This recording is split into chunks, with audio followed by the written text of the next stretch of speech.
Hello everyone, and today I have another tier list for you, kind of, but this time it's actually going to be a partial theory video, and in this video we're going to be talking about who is the most powerful being in Don't Starve. This includes playable characters, non-playable characters, them, monsters, and really anything else. We have a lot to discuss in who has hidden power in Don't Starve, but let's go ahead and get into this partial theory video.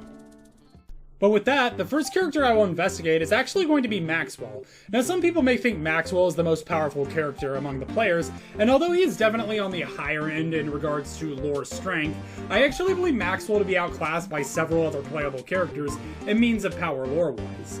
Yes, Maxwell was seemingly the first of the new batch of survivors on the throne, but he is also described as very frail and is often depicted as very weak, sometimes even with the Codex Umbra.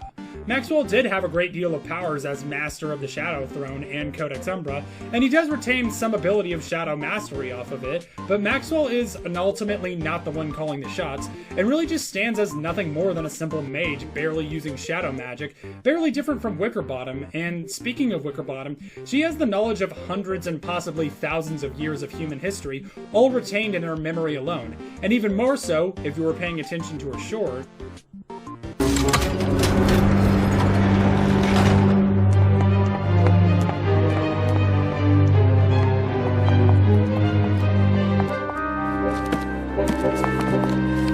She also has eminent knowledge of shadows, meaning Wickerbottom is not only not frail like Maxwell, but likely knows more at this point than he does. One more thing about Maxwell, even on the Shadow Throne, Maxwell was defeated by none other than the seemingly most generic of all the characters, Wilson. Therefore, in regards to Maxwell, I am led to believe that he was either one, rather incompetent as a shadow ruler and still, to this day, only stands as a mild shadow user, or two, he secretly wanted to be removed from the Shadow Throne from the start. I don't have a solid conclusion of it, considering there is no way to dethrone Charlie, so she could possibly be the same process, but she could also have just potentially severed the portal to the Nightmare Throne altogether. But all in all, that's Maxwell. He is only slightly above average in his strength, and although he is basically confirmed to have a connection with post-Constant Charlie now, he himself will likely remain relatively weak and serve as basically just as a spy for her. We have an imposter among us. And speaking of Maxwell, I also want to bring up Wilson, quite possibly the biggest enigma in regards to playable characters. There are several other characters with hidden origins and secret powers, even Wes, who ironically does make an appearance, but Wilson is one of the few characters who not only didn't receive anything when coming to the continent, but also had nothing to begin with. And you once again doubled this mysterious nature of Wilson and his origins with the fact that he was the one to canonically beat Maxwell. I've also talked about Wilson's beard and how the whole aspect of beard hair and how it works in the Constant leads me to believe that Wilson himself is partially insane at all times and how there is at least something else going on with him. And lastly, there is the blatant likeness Wilson has to Wagstaff, how he resembles him in the hair, how he gets on well with him, how they are both men of science and inventors, and how Wagstaff appeared to be living in Wilson's house, or vice versa. Now, I do not want to inflate the idea that Wilson is Wagstaff, because although time and speed not only work differently in the Constant, but can be affected in real time by certain characters as well, so much so that it can quite literally mess up space-time. Anyways, I don't think Wes is that high on the list at all in regards to power or larger impact on the lore, so I will largely disregard him. Wait, is it dark outside right now? It's like 3 p.m. That's strange. Anyways, I don't think Wilson is Wagstaff due to the simple fact that Wilson and Wagstaff have different hair colors. And I'm not talking about Wagstaff's current gray color, but he clearly had a more blonde, brownish hair color when he was younger, meaning unless one of them dyed their hair, which I find to be really unlikely for some reason, that they are not biologically the same person. However, I do think that they are related biologically, whether Wagstaff is Wilson's long-lost father, uncle, or other older relative. Well, reason being, there is just too much that draws them together. But why bring this up if it's about power leveling? Well, I think Wagstaff might know more about Wilson's condition than Wilson himself. After all, he is the one in Wilson's house right now, seemingly having left some of his own gear in that house that Wilson found when he lived there, and it is likely that Wagstaff may have even goaded him down the path of entering the Constant from the start. Therefore, I think Wilson is very much an anomaly, as we just don't have enough to speculate on. Furthermore, we can talk about Wagstaff, and once again, it's really based off of his speculation as an inventor and how much power he actually holds in this world. He himself is capable of making above average power level inventions, capable of significantly progressing the storyline in DST, and can even project himself in a sort of hard light hologram, capable of physically interacting with survivors and in turn compelling them to work for or with him. And he also, if his examination quotes are to be believed, is trying to bring nightmare fuel to the real world, which if Maxwell and they are any implication, that is probably a terrible idea. Therefore, due to Wagstaff's profound impact on the future of Don't Starve, being the only person really progressing the constant besides Charlie, I consider him to be one of the most powerful characters of the original roster, surpassing even that of Wickerbottom. Now, when we talk about powerful beings, we will also, of course, have to talk about Pugna, the leader of the Pigs of Hell, apparently, and his profound impact on the past. I've already theorized about this in the past a bit, but Pugna appears to be a war hero of sorts, potentially being even a survivor from the original real world, who entered the Constant long ago, made it to Hamlet, and defeated the Pugilisk, earning him the favor of the Pigs. Therefore, it is safe to assume that he is a very talented warrior. However, at the same time, he was also defeated by several standard characters in the Forge, Wilson being among them, wink wink.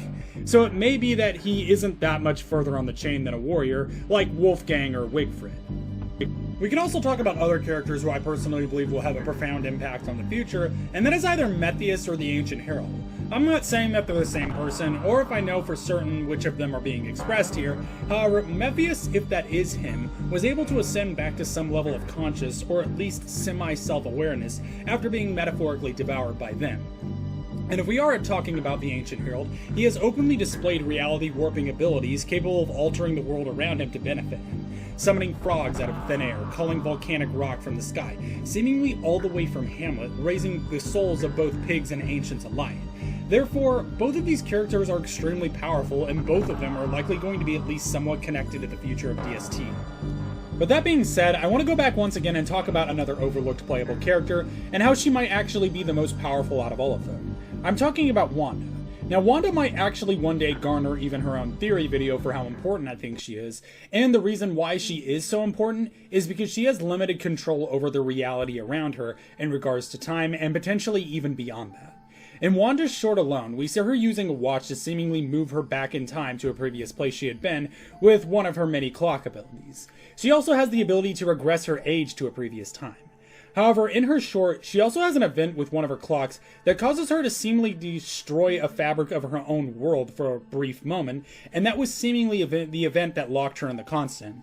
And from there, she can use her various clock abilities to move herself around the map, and even bring players back from the dead to places when they weren't dead. And you might think that Wanda only has the ability to move back in time, and this is the scary part about Wanda. That's not true. She also has the ability to accelerate time just as much. How do I know? Wanda doesn't have a health bar. Instead, she has an age meter, and whenever hit, she will rapidly age several years. And this is true even with her rapid fast aging. Furthermore, she can cut off damage at any moment during this time by using an ageless watch. So yes, Wanda can accelerate time as well as go back in time. And you might think that she can't control it or that it only affects her, and for that, let me ask you a question. How do you think the alarming clock works? I mean, sure, it's basically a shadow flail, but literally every single one of Wanda's other items have some aspect to do with time. Why would this be any different? I think Wanda's alarming clock is dealing the same damage to her targets as she herself takes, rapidly aging them along with physical damage. They aren't in the same time dilation as her, so it's less physically pronounced, but it's there. This means that Wanda is capable of accelerating time just as much as slowing it.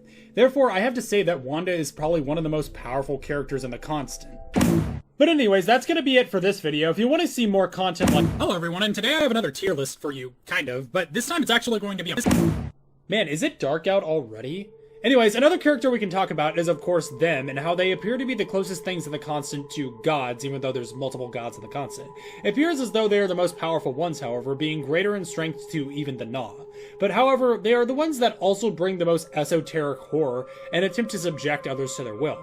Like they are trying to awaken powers out of beings that say they want them, but don't actually know that they don't.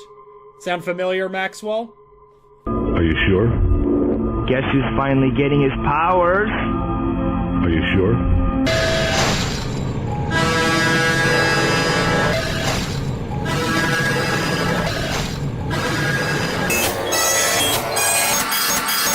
Seriously, the majority of them and their influence is literally just them subjecting other beings to their will, sometimes forcibly, sometimes by coercion. It's almost as if they are just two giant entities playing a game of chess with each other, and using all the beings as the constant as pawns.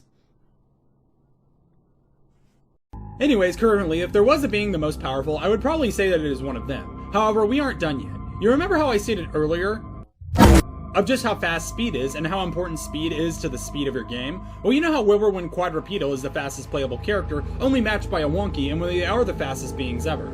Well, if you remember my monkey theory, and how Wagstaff Don't Starve was actually one of the ones that created them, do you know what this means? If it is based on the Moon Key short, well, I don't want to say too much other than it involves Wagstaff, but let me tell you a secret about that. Kill me! Yeah, that's right. Wagstaff is capable of subjecting others to his will, the same as the Moon Keys are. It would make sense considering he is technically the one who made them. You pair this with an extremely powerful time-warping character like Wanda, who is now moving extremely fast, with a genius inventor like Wagstaff, and being seemingly gods of the constant them, what do you get?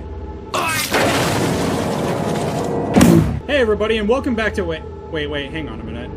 I've been here before. It's morning already? Have I been up all night?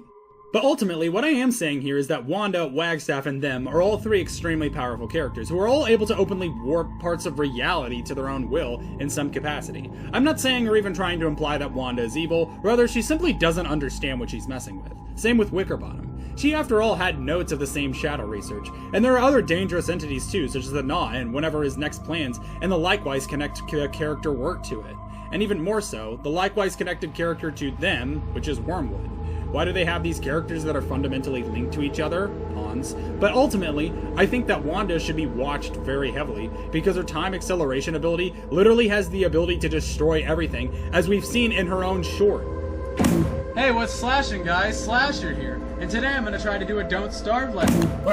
Where's Warbucks? What the But we keep seeing time and time again a character's going crazy. Literally insane and metaphorically insane, like Wilson, believing himself to be crazy even though he's not. Don't call me crazy! Are you sure? But we have to ask ourselves this question one more time. If all these characters are becoming more and more powerful, how is someone as simple and average as Wilson able to stand up to them? Could it be that Wilson is just lucky? Or could it be that he has some type of divine guardian like Wagstaff watching over him? Or could it be that Wilson's origin is that of them, or one of the gods of the constant himself? Could it be that Wilson is made in heaven? And the planets are aligned!